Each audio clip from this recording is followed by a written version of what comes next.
அவர் அணில் கூட்டம்னு சொல்றாருல, நாங்க அணிலுக்கு கூட்டம் இல்ல. ஏய் மச்சான், உள்ள நிறைய பைத்தியம் வாய செம காமெடியா இருக்கு. செக்கில ஆட்டம் சுத்தமான உருட்டு. Welcome to great Kirikalan magic show.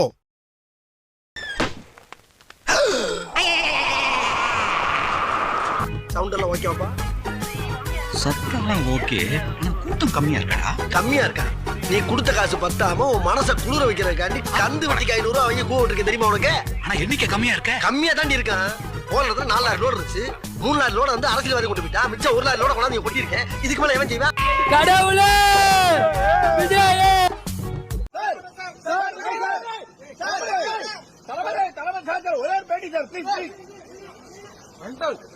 என்னது இளைய தளபதி விஜய் தாக்கப்பட்டாரா?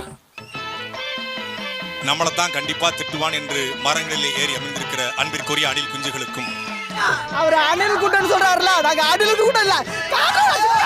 எஸ்ஐ சார், ஐயோ இங்க பாருங்க சார், ஒரே பைத்தியங்களா இருக்கு sir. Sir SI sir, SI மச்சான், உள்ள நிறைய பைத்தியம் வாய செம காமெடியா இருக்கு.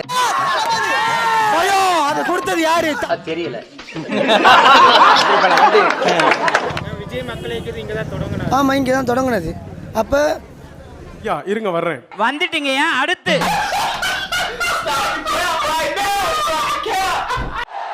இந்த விஜய் களத்துக்கு வர்றது ஒண்ணும் புதுசு இல்ல கண்ணா.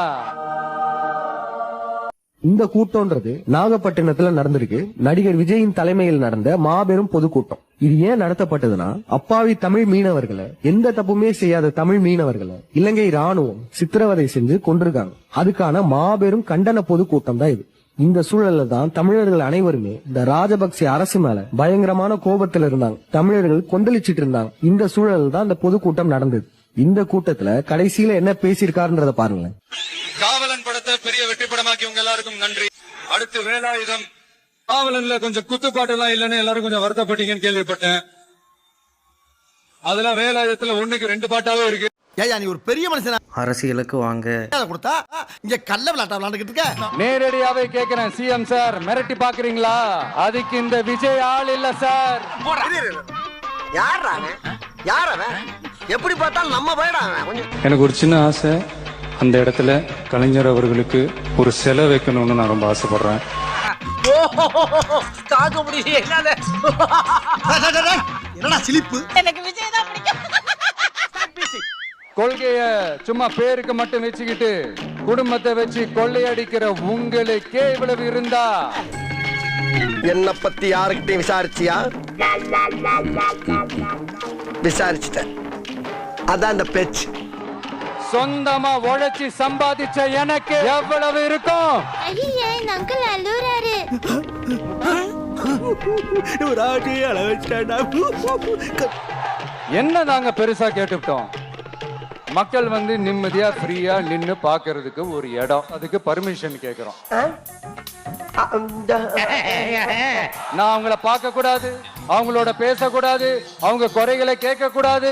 சரிங்க சார், ஒரு அரசியல் தலைவன் அப்படின்றதெல்லாம் மறந்துருங்க. இதெல்லாம் யாரா உன்கிட்ட கேட்டா? யாரா நீ? இந்த அடுக்குமுறை, இந்த அராஜக அரசியல்லாம் வேணாம் சார். கேட்டுச்சா மை டியர்? இந்த மாமனுக்கு மரியாதை. அந்த படம் வந்தா பாத்துக்கடா. ஏன்டா இப்படி எக்கச்சக்கமா போறீங்க? அவசரப்படாதீங்க சரியா? உங்க வீட்டு பிள்ளையா நினைச்சு எல்லாரும் என்னை மன்னிச்சிருங்க. ஏண்டா பண்றதையும் பண்ணிட்டு எங்க வீட்டு பிள்ளையாடா நீ? அடிக்கடா அவனை. அப்ப சாப்பிட்டு